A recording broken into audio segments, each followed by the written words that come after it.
శ్రీరామ జయం అమావాస్యాయ ఆగత్యై అని వేదంలో ప్రశస్తమైనటువంటి మంత్రభాగం ఒకటి ఉంది. నిషి అని ఈ విశేషానికి పేరు.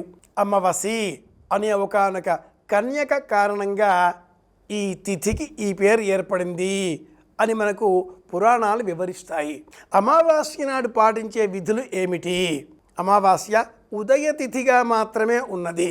ఇలాంటి నేపథ్యంలో అమావాస్య ఉపవాసం ఉండేటటువంటి వారు ఈ రోజున ఉపవాస వ్రతం పాటించాలి. సూర్యోదయానికి సంబంధించి తిథి ఏది ఉంటుందో ఆ తిథి నిత్యకర్మలకు సంబంధించినది.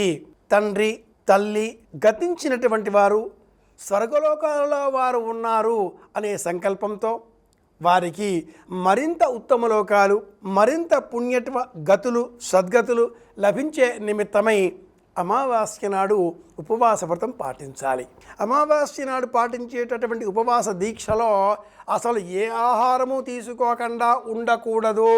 అమావాస్య నాడు పాటించే ఉపవాస విధులు ఏవి, ఎవరు పాటించాలి, ఏ వయసులో ఉండేటటువంటి వారు ఈ అమావాస్య ఉపవాస వ్రతాన్ని పాటిస్తే ప్రయోజనం చేకూరుతుంది, తల్లి తండ్రి ఉన్నవారు అమావాస్య ఉపవాస వ్రతం పాటించవచ్చునా? ఇలాంటి ప్రశ్నల్ని మనం సంప్రదాయాన్ని అనుసరించి పరిశీలన చేస్తే అమావాస్య నాడు ఉపవాస వ్రతం పాటించేటటువంటి వారు శ్రాద్ధ కర్మలు ఆచరించేటటువంటి అధికారం కలవారు అయి ఉండాలి. అంటే తల్లి తండ్రి ఇరువురిలో ఎవరైనా లేక ఇరువురు గతించిన వారు మాత్రమే అమావాస్య నాడు ఉపవాస వ్రతం పాటించాలి. లేక తల్లి తండ్రి ఉన్నచో అలాంటి వారు ఉపవాస వ్రతం పాటించకూడదు. తల్లి తండ్రి ఉన్నటువంటి వారు వారంలో ఏ రోజు కూడా ఈరోజు గురువారం ఉపవాసం, ఈరోజు శనివారం ఉపవాసం, ఈరోజు శుక్రవారం ఉపవాసం, ఈరోజు సోమవారం ఉపవాసం, ఇలా వారి వారి దేవతల పేర్లతో ఈరోజు గురువారం అంటూ ఉపవాసాలు ఉంటారు. అలా ఉండకూడదు అని చెబుతుంది ధర్మశాస్త్రం. తల్లి తండ్రి జీవించి ఉన్నవారు రాత్రివేళ పొరపాటుగా కూడా ఉపవాస వ్రతం పాటించకూడదు.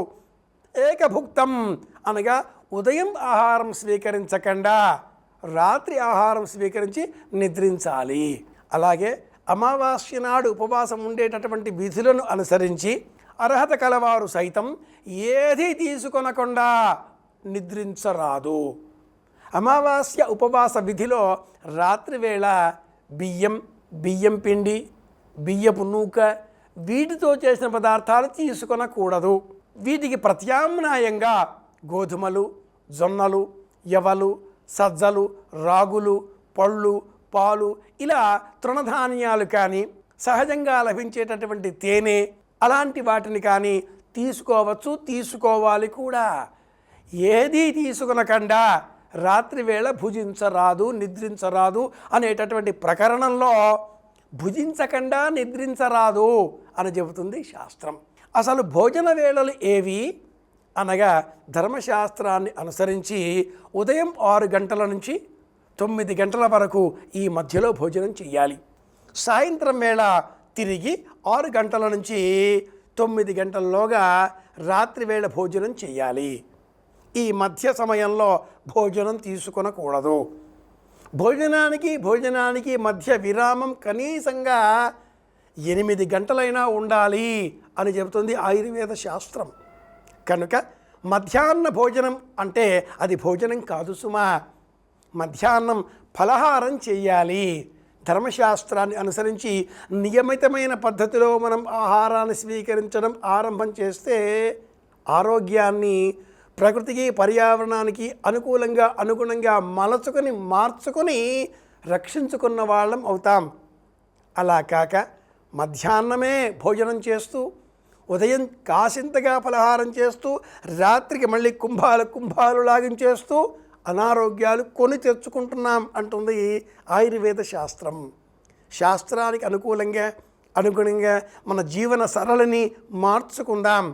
సూర్యోదయం 6 గంటల నుంచి సూర్యాస్తమయం 6 గంటల వరకు ఈ 12 గంటల సమయంలో అరటిపండు తినాలి. సాయంత్రం 6 దాటిన తర్వాత అరటిపండు తినకూడదు అని చెబుతుంది ఆయుర్వేద శాస్త్రం.